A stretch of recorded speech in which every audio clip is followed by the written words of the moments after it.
Have you ever felt stuck? Not because you don't know what to do, but because you keep explaining to yourself why you can't do it. Like, you're tired. But not the kind of tired sleep fixes. The kind of tired that comes from negotiating with yourself every single day.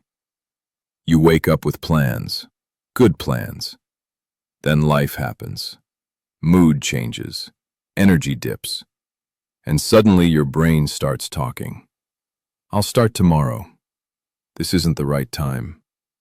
I just need to feel more motivated. And the scary part? Those excuses sound reasonable.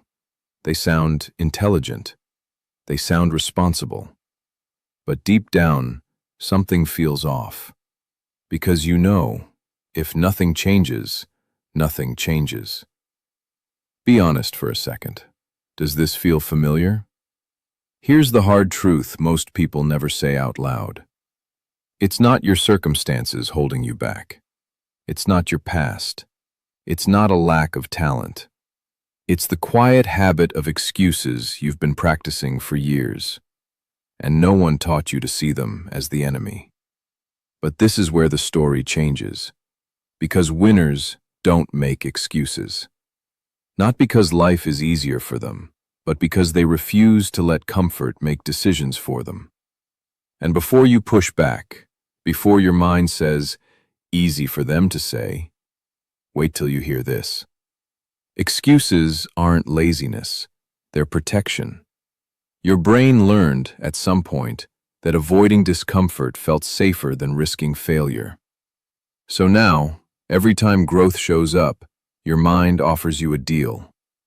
Let's stay where we are. It's familiar here. That deal feels harmless, but it's costing you years. Think about it. How many things have you delayed, not because you couldn't do them, but because you didn't feel like doing them yet? That's not lack of ability. That's lack of discipline. And discipline isn't punishment. It's self-respect in action. Most people misunderstand this part. They think winners are just more motivated, more confident, more fearless. They're not. They're just less negotiable with themselves. They don't ask, do I feel like it today? They ask, what does progress require right now? And that one question changes everything. Here's something nobody tells you. Every excuse you make teaches your brain something. It teaches it that comfort is more important than growth, that relief matters more than results, and your brain listens. So the next time things get hard, it reaches for the same escape route, same excuse, different day.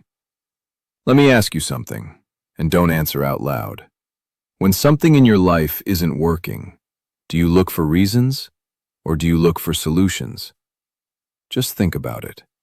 Because winners don't spend energy explaining why something failed. They spend energy figuring out what to do next. Not angrily, not emotionally, just honestly. And that's where most people resist. Because taking ownership feels heavy at first. If it's all on me, then I can't blame anyone else. But here's the twist. That same ownership is also freedom. The moment you stop blaming time, people, luck, or circumstances, you get your power back. And power feels uncomfortable if you're not used to holding it. But this is where it gets real. There's a place most people live their entire lives without realizing it. It's called someday. Someday I'll start. Someday I'll change. Someday I'll be disciplined. Someday sounds hopeful, but it's a lie. Because someday has no date and no deadline. Winners vote themselves off that island early.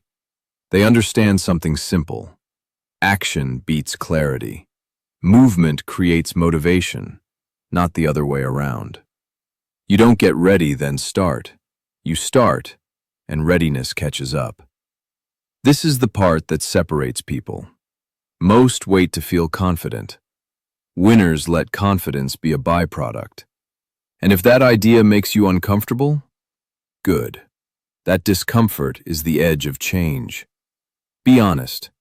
Are you waiting for the perfect moment or avoiding the imperfect one? Here's a quiet truth. Excuses don't disappear overnight. They lose power when they're exposed. The moment you catch one forming and say, "No, not today," you interrupt a pattern that's been running your life. That interruption is small, but it compounds. And that's what this journey is really about. Not becoming perfect, not becoming extreme, but becoming someone who no longer negotiates away their future. And the next part? This next part changes everything. Because once you stop making excuses, you start seeing how often you've been avoiding responsibility, not because you're weak, but because no one showed you a better way. And that's where discipline steps in. Not as force, but as structure. Here's the excuse that wears the best disguise. I'll start when I'm ready. It sounds responsible. It sounds mature. It sounds smart. But most of the time, it's fear wearing a suit. Because ready is a feeling, and feelings are unreliable. If readiness was required to begin, almost nothing meaningful would ever start. Think about it. Nobody feels ready to change their identity. Nobody feels ready to be seen trying. Nobody feels ready to risk failing publicly. So people wait. They wait for clarity. They wait for confidence. They wait for perfect conditions. And slowly, life moves on without them. Be honest with yourself for a second.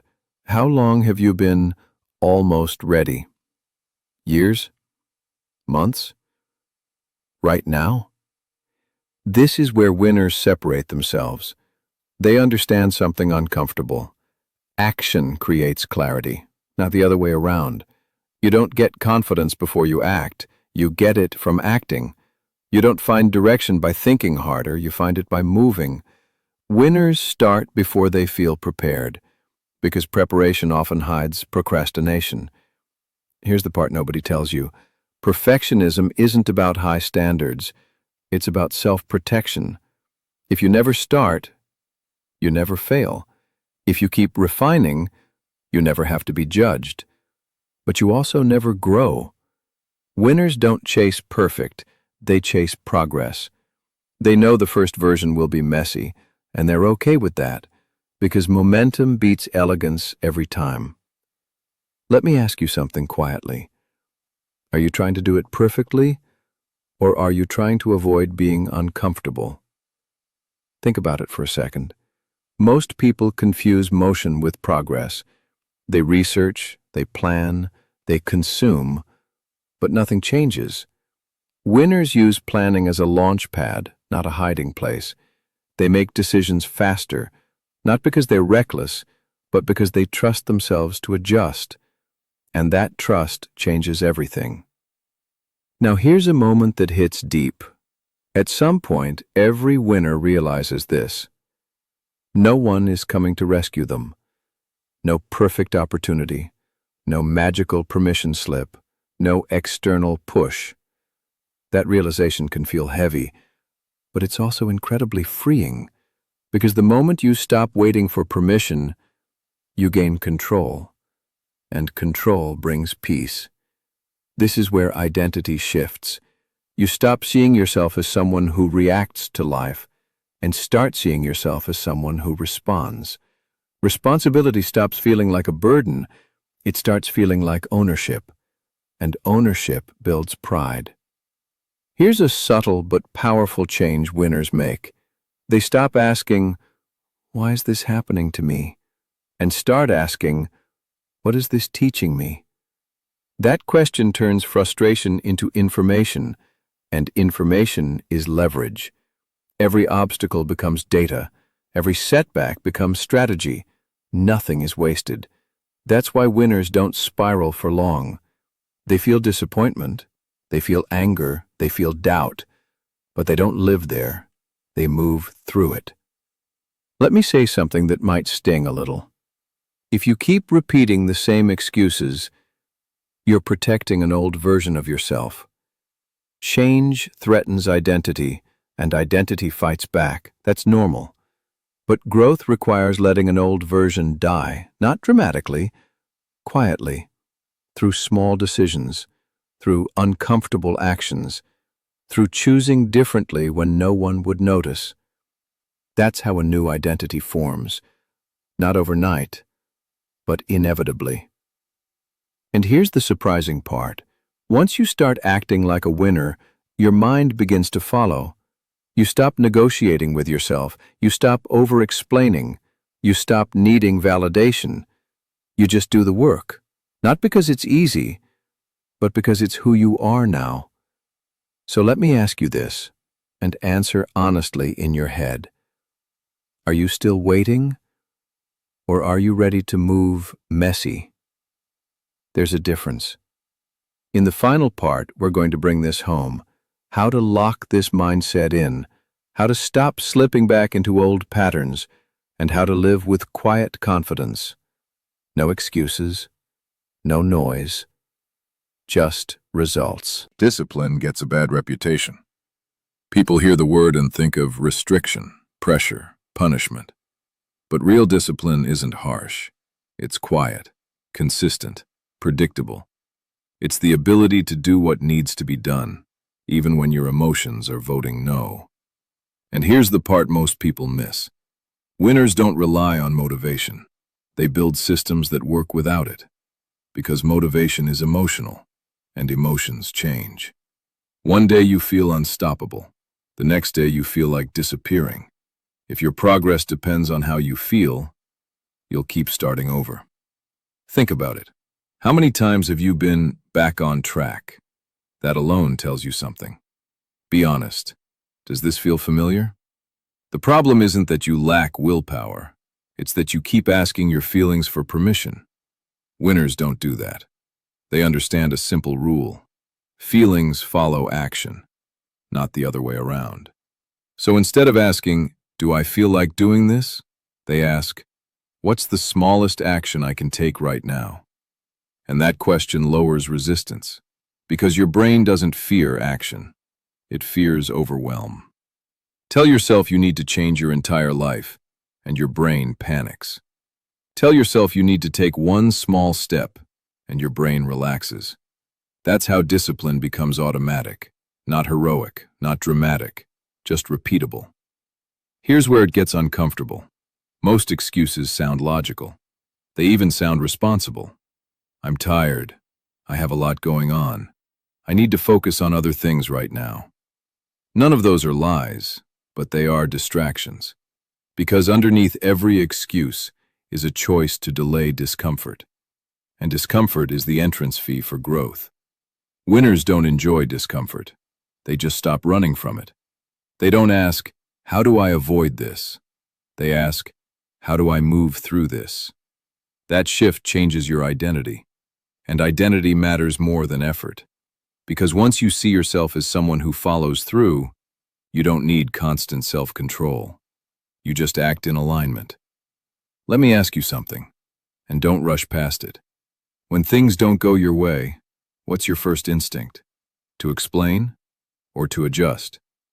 Think about your last setback. Did you mentally list all the reasons it happened? Or did you immediately look for what you could do differently? This isn't about self-blame. It's about self-honesty. Winners don't beat themselves up. They course-correct. They understand that failure isn't proof of inability. It's feedback. And feedback is only painful when your ego needs to be right. Once you drop the need to be right, you become free to improve. Here's a hard pill to swallow. Every excuse delays a lesson, and every delayed lesson repeats itself. That's why the same problems keep showing up in different forms. Same pattern, different setting. Until you stop explaining and start owning. Now here's where it gets real. Ownership doesn't mean everything is your fault. It means everything is your responsibility. There's a difference. You didn't choose every circumstance, but you choose every response. And that choice is where power lives. Most people give that power away because it feels heavy to hold. But once you carry it long enough, it becomes strength. Let me say this clearly. Winners aren't special. They're practiced. Practiced at choosing action over comfort. Practiced at doing the work even when no one's watching. Practiced at moving forward without needing reassurance. And yes, they still feel fear. They just don't let fear negotiate terms. Here's a thought most people won't admit. Excuses feel good in the moment. They give instant relief. Action feels uncomfortable at first, but it gives long-term peace. So the real question becomes, which feeling do you keep choosing? Relief now or pride later? Don't answer quickly. Sit with it. Because once you see this pattern, you can't unsee it. And that's when things start changing. In the next part, we're going to talk about perfection, why waiting for the right time is one of the most expensive excuses of all, and how winners move forward even when everything feels unfinished. Here's the truth most people never hear. Excuses don't disappear because you feel motivated. They disappear because you build a new standard. Winners don't wake up every day feeling disciplined. They wake up with rules they don't argue with. That's the difference. They don't ask, "Do I feel like it today?" They ask, "Who am I committed to being?" And then they act accordingly. This is where everything locks in, because motivation fades, willpower runs out, but identity stays. When you see yourself as someone who shows up, showing up becomes automatic. When you see yourself as someone who finishes, quitting feels unnatural.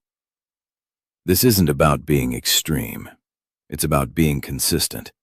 Tiny actions, done daily, without drama. That's how excuses lose power. Here's a quiet realization that changes lives. Most of the stress you feel isn't from doing too much. It's from knowing you're capable of more and not acting on it. That internal tension, that's misalignment, and excuses are how we numb it.